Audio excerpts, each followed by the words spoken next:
and I'm here with G20voice.org. They've brought in bloggers from 22 different countries, which between us represent a global audience of over 14 million readers and an online community. And we're here with the support of the UK government, actually, who's modeled the program after one in America with the Democratic National Convention called the Big Ten. And Cheryl, there are so many issues tied into this G20 meeting, but let's cut to the chase. What specific policies would you like to see the G20 adopt tomorrow? Specifically, I'd really like to see a real reform of global governance such that the ordinary people's lives are benefited. We need real change in our financial system. We need change on poverty, climate change. But Cheryl, let me just interrupt you. I don't mean to be impolite, but let's get into the specifics here. You say you want a new way of global governance. What does that actually mean? What institutions would do that? Who would pay for it? Who would be in charge of it? You know, I'm not an expert, Roz. I represent the ordinary people and ordinary African Americans in the United States. You know, I don't pretend to be an economist. What I want to see is a cleaner world that is not threatened by climate change. I want to make sure that aid to developing countries continues to flow. You know, this issue, it impacts every nation, the global financial crisis. Apparently 20 million people in China alone will be laid off of work this year. So we need a new system. The status quo is no longer acceptable. Okay, but let's pick up on this issue of the developing world, because a number of you on today's program have raised it. And let's go to Tony Avigan from the Economic Policy Institute in Washington, D.C., because Tony, yesterday I hosted a World Have Your Say radio show where person after person from Africa said the thing that will help us most is free trade. Take down the barriers, forget about aid, the thing we need is free trade. Do you think the G20 should follow that advice? Well, I think that there's a difference in when you talk about trade with Africa and you talk about trade with Asia or Latin America. The fact is that the levels of trade with Africa are very, very low, and Africa does need to have more trade, have better commodity prices for the things that Africa produces, and it needs help in producing more. I lived in Tanzania for 10 years before, in the 1970s, and I travel to Africa often, and I know the situation very well. But when it comes to the term free trade, people often refer to the trade policies advocated by the United States, and those things have much more to do with investment and investor rights than they do with the movement of goods. Let me just interrupt you, sir, to tell those of you watching on BBC World News, we are monitoring what's happening at that press conference with Angela Merkel and Nicolas Sarkozy. At the moment, there's no clean feed of a translation that we can bring you. You can see the pictures there, but we don't have a translation. As soon as we get it, we'll manage to do that. I'm going to go to Professor Joshi in just a moment. He's live from Oxford. But before I do that, let's go back to Fiona from the World Have Your Say team. It's been posted on our Twitter page. We should always hear protesters out, sometimes for their opinions, sometimes for the laughs. There's been a lot of activity on Twitter about the protests in London today. Nigel Burns posted this on Twitter. It looks like the troublemakers are outnumbered by the paparazzi. And Jill also tweets, she says, were there any protesters at G20, or was it photographers taking pictures of each other? Ken from Washington has emailed us. He says, bailouts run against the very idea of capitalism. In a true free market society, mismanaged companies would be allowed to fail and better companies would take their place.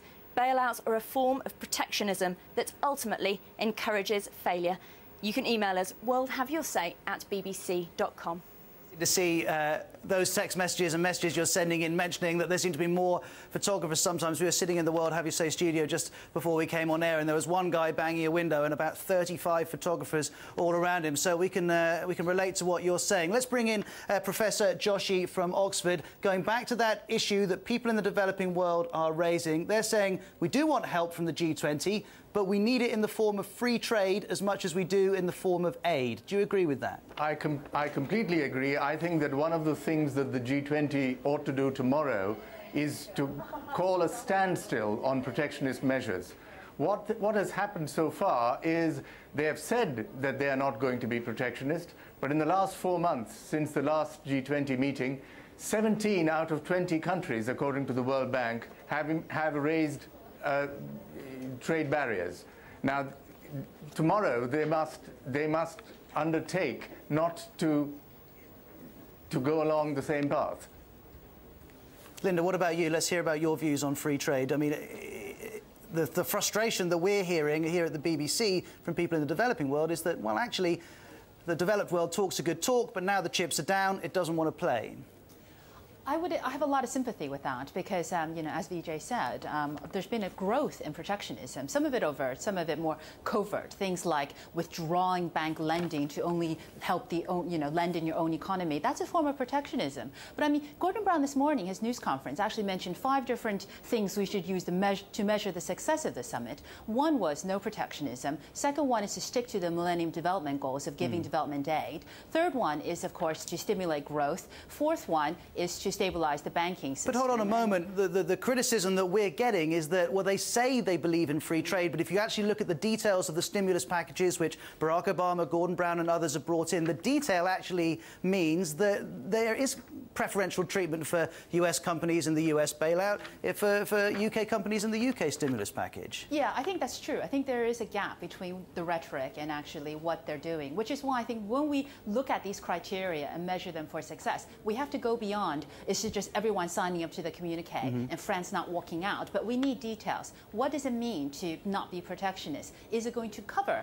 all the things like Buy American provisions and things like, you know, withdrawing capital? But let me just add the 5th thing we should judge them on is a green agenda, because it's very important what they spend on, because spending could be on anything. But this is an opportunity to make this a Green New Deal. We've heard it from Obama before. I would like to see him deliver. You're clearly on that paying as close well. attention to the press conference. All 5 memorised within hours. Very impressive. Asanda and Diego, what about you? Do you think free trade offers the best chance to South African and Brazilian people and companies?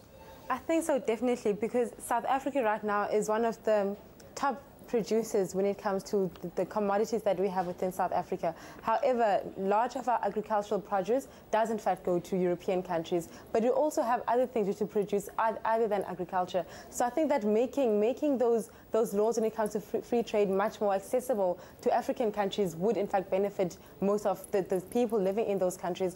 But also added to that, I think when it comes to, I mean, there's a lot of talk about protectionism, and I think that, you know, with these bailouts, we should be looking at rewarding talent rather than the irresponsible behavior of the banks. You know, we as the younger generation are the ones that will inherit all the mistakes that are occurring right now. So I think that there should be an opportunity cost and measuring that when it comes to the bailouts. And I was reading a comment on the World Have You Say blog just before we came on air, which was from Jody in the States, which said, look, if we are going to mortgage our children's future, then we are going to have to make sure we spend it in the correct way. And I want to bring in Sterling in Boston on the World Have You Say webcam on this. Your country is committing billions of dollars, which you'll have to pay back over tens and tens of years. Are you satisfied with how that money's being spent?